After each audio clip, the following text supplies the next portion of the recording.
Gastón, mira, nos llegan cantidad de mensajes. El hijo de Susana dice: impresionante este testimonio, no sé qué decir, tengo un nudo a la garganta. En mi familia también pasó y no supe reconocer el problema. Es espantoso. Después hay muchísimos que van por el lado de fuerza. Eduardo, gracias por atreverte a compartir tu historia. Nosotros le decíamos ahora, bueno, la idea es hablar con Mariela Solari, directora de la Unidad de Víctimas y Testigos de la Fiscalía General de la Nación, trabajadora social, magíster en Educación y Evaluación.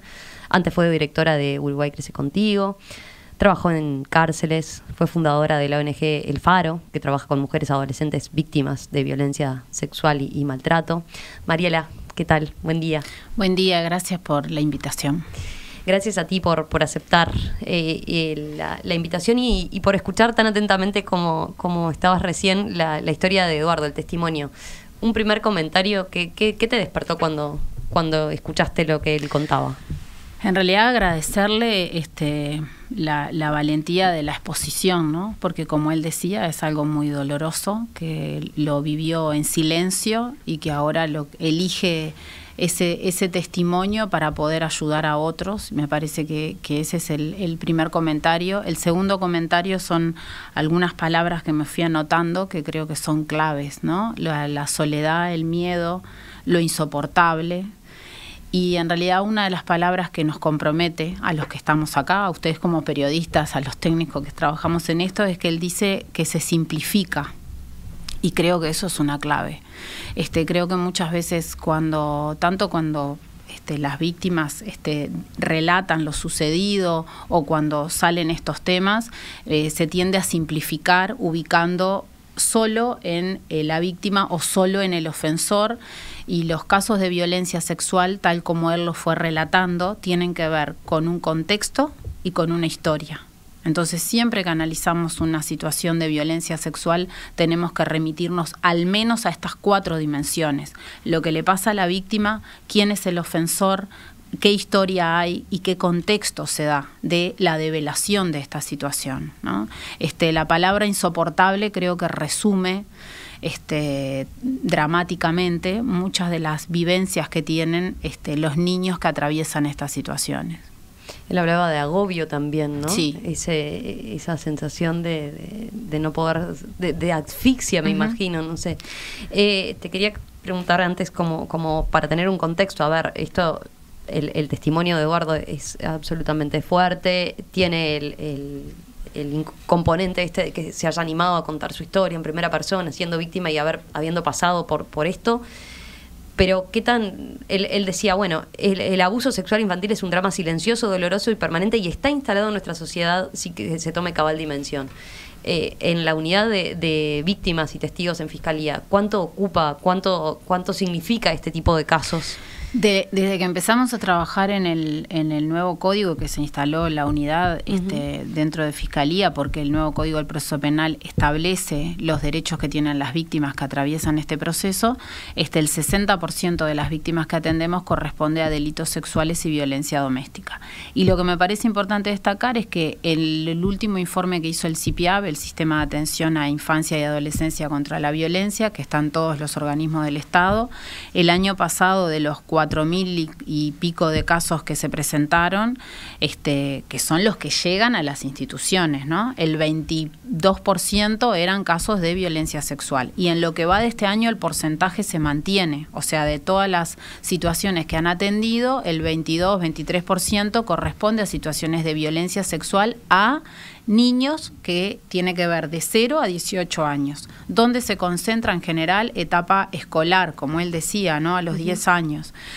¿Qué tenemos que estar atentos en eso? Que si es en la etapa escolar, los que tenemos que estar alertas, creo que él daba un mensaje que tiene mucha fuerza y que es muy importante, y es que tenemos que trabajar en la alerta temprana de esto, ¿no? No cuando llegan a la justicia penal es porque ya llegamos muy tarde.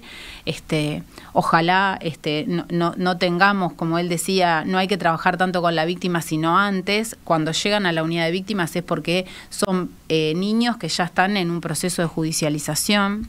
Entonces, esto de poder estar alerta antes, en la etapa escolar, en los servicios de salud, pero sobre todo creo que él daba un mensaje muy importante que tiene que ver con el círculo de crianza, ¿no? Me llamó la atención como él traía esto de éramos una familia bien constituida.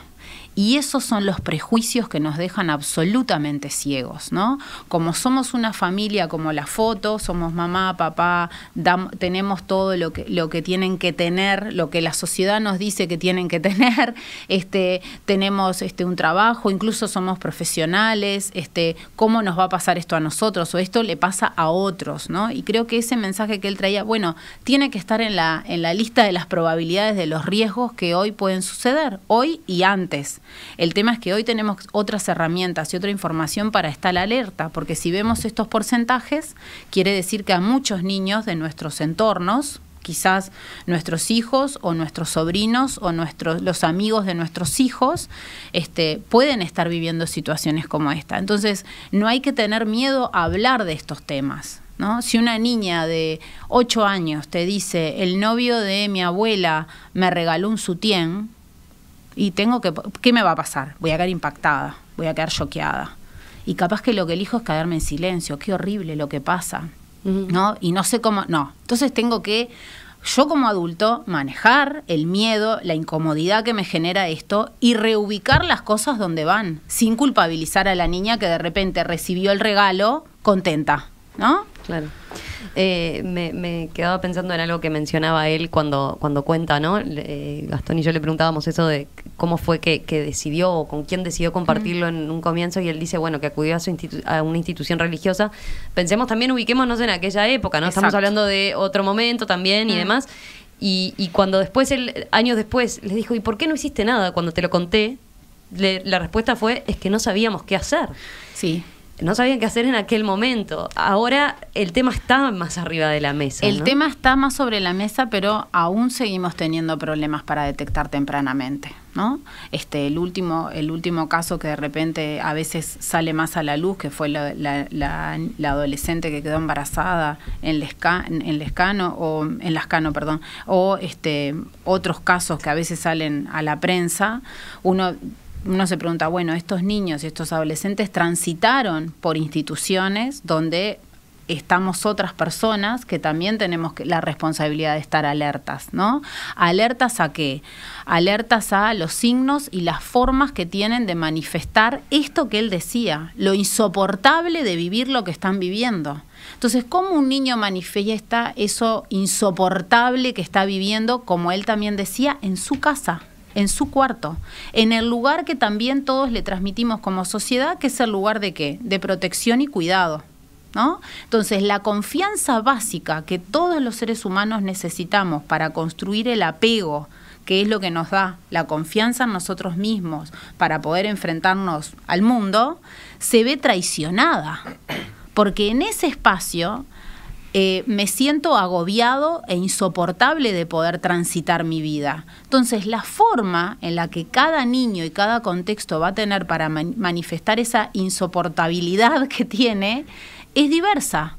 Puede ser el niño que en la clase se pelea con todos, el que lo tildamos de violento, la niña que se aísla, ¿no? O que tiene un comportamiento sexuado con sus otros compañeros, porque es lo que está aprendiendo, como él decía, ¿no? No sabes si es lo que está mal o que está bien, porque es lo que vas aprendiendo. Lo que aprendemos en nuestra familia, claro, el mensaje es lo que está bien, ¿no? Lo vas naturalizando, ¿no? Y como él también bien lo decía, además, el ofensor y tu familia, el mensaje que damos los terceros de afuera como sociedad, no, pero es un buen tipo, pero viste que es un buen amigo de la familia, qué crack que es porque le va bien, qué bueno que es con sus hijos. Y ese es el mensaje que reciben los niños, entonces que reciben que eso es lo que está bien.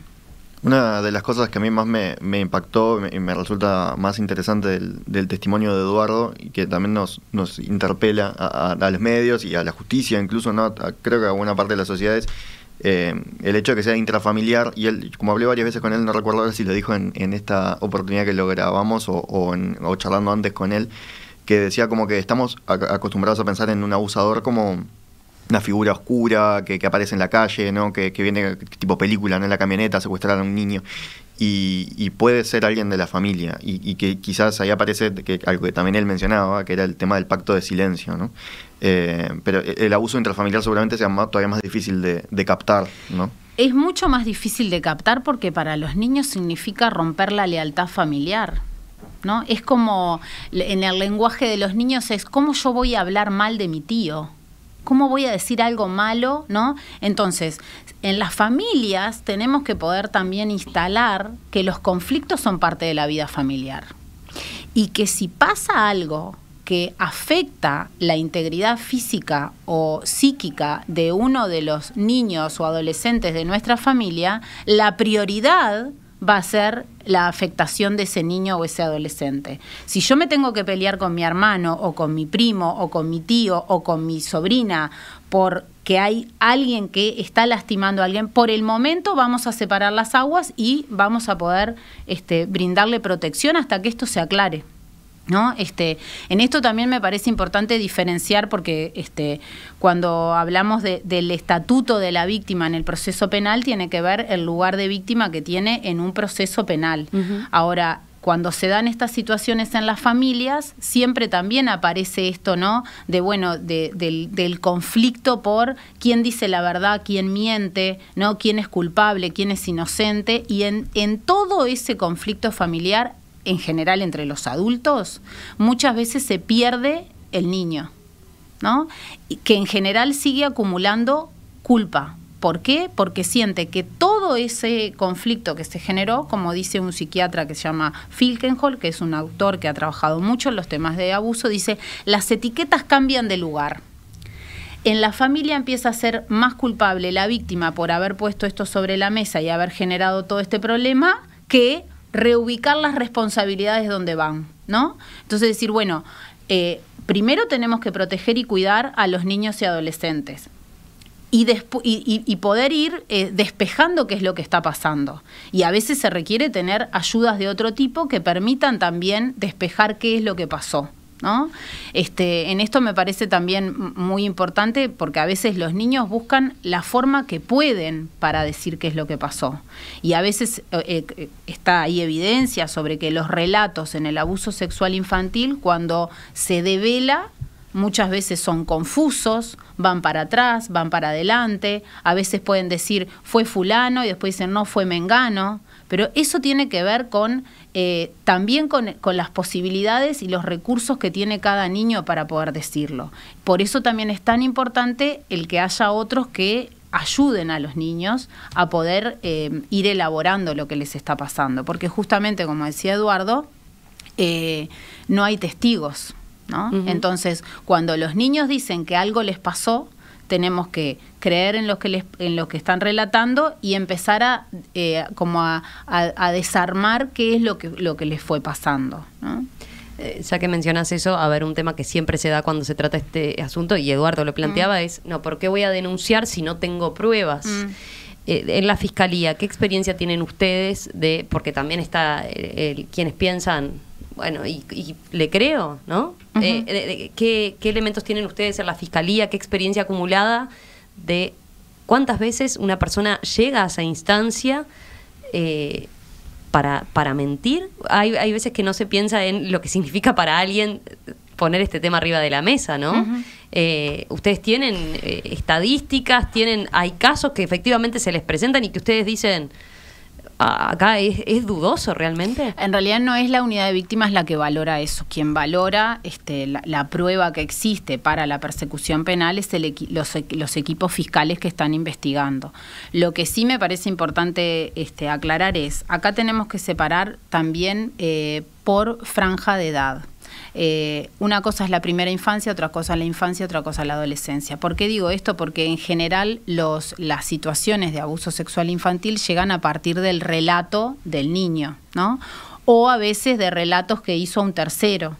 Entonces, en la primera infancia hay otras dificultades en la investigación penal, porque la palabra del niño a veces es muy pequeño y hay cosas que puede expresar de determinada manera o de otra. Igual para eso existen también otros métodos que tienen que ver con las pericias que se pueden hacer, y depende también del grado, del tipo de violencia sexual que se ejerció sobre ese niño.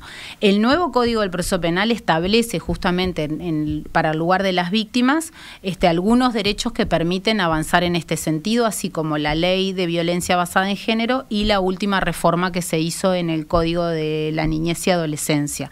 Esos instrumentos permiten, por ejemplo, que no haya careo de los niños, que los niños tengan derecho a un acompañante emocional, que exista el mecanismo de lo que se llama la prueba anticipada, que es una única declaración que pueden hacer los niños o adolescentes que se toma después para las otras instancias judiciales.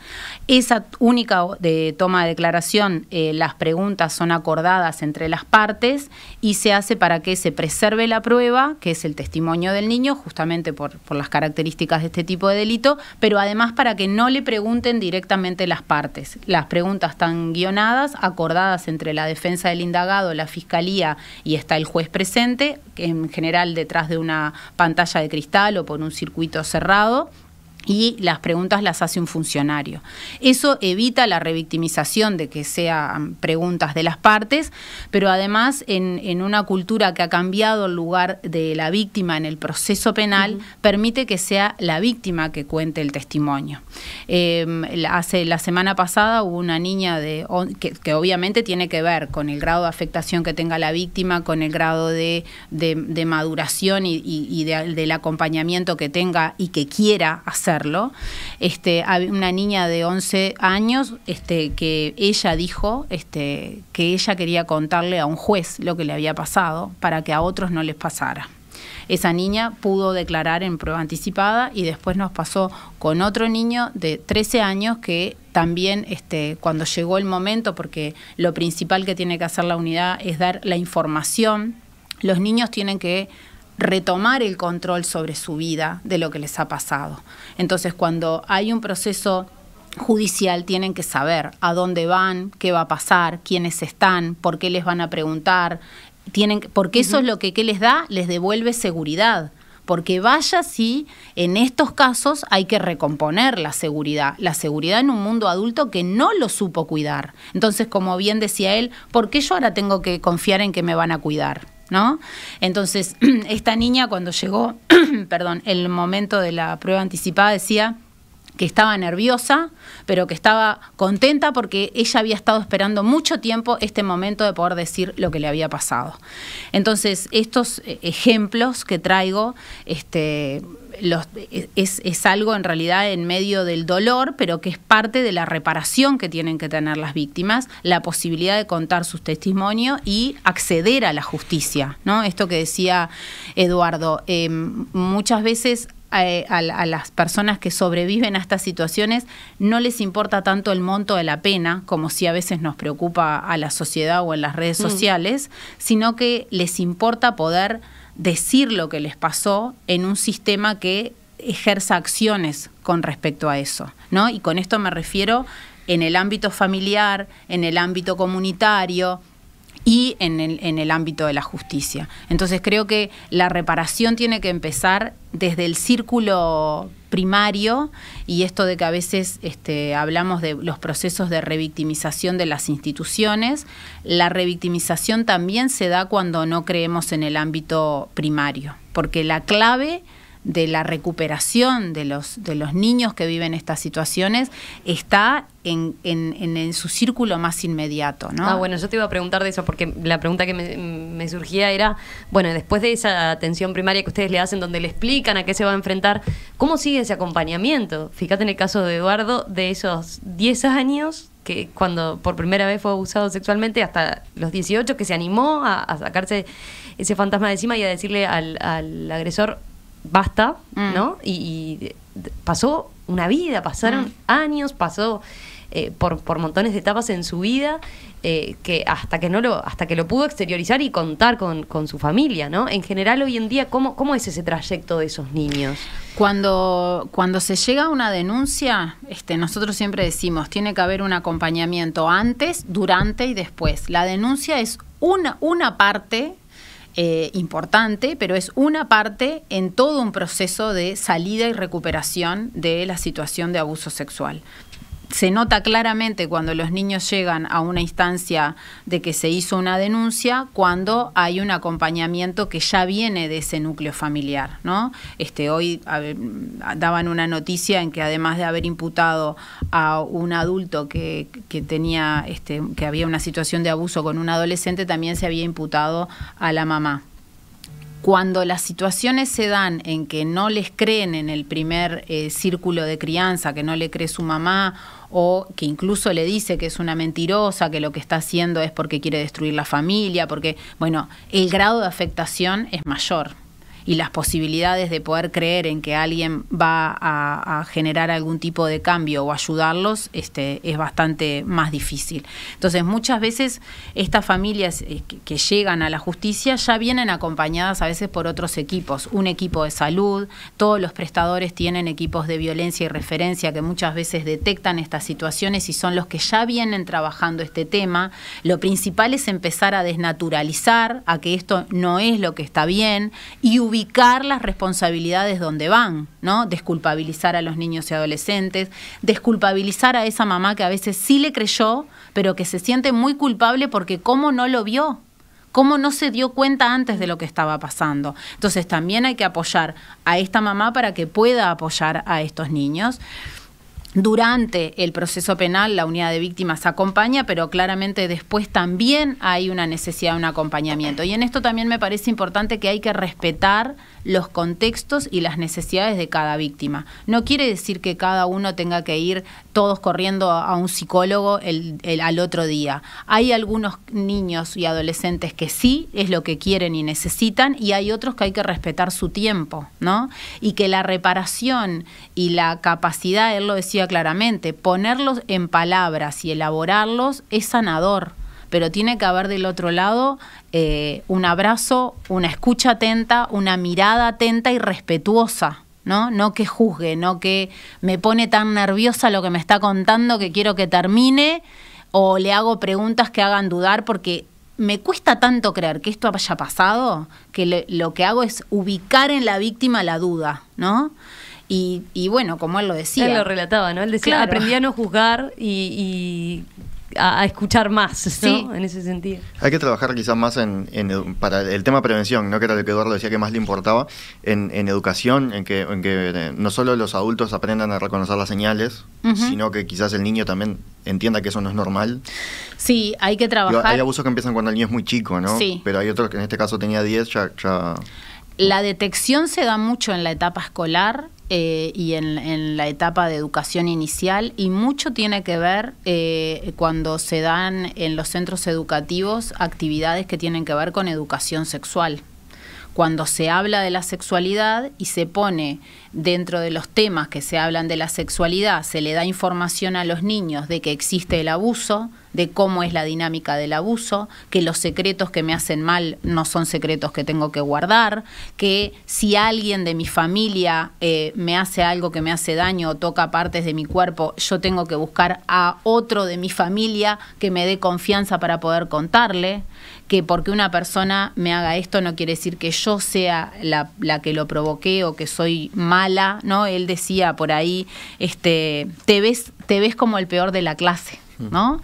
Eso es recurrente porque en la dinámica del abuso lo que pasa es que el niño se va ubicando en ese lugar que el ofensor le atribuye, que es el que provoca esta situación, ¿no? Tú me provocaste, a ti no te molesta esto, tú fuiste el que nunca dijiste que no, si lo decís ahora nadie te va a creer. Entonces, quedar ubicado en ese lugar te devuelve una imagen de que sos, como decía él, el peor de la clase, ¿no? De que hay algo que está fallado. O hay niños que te dicen, o sea que yo no estaba loca, o yo no estaba loco, ¿no?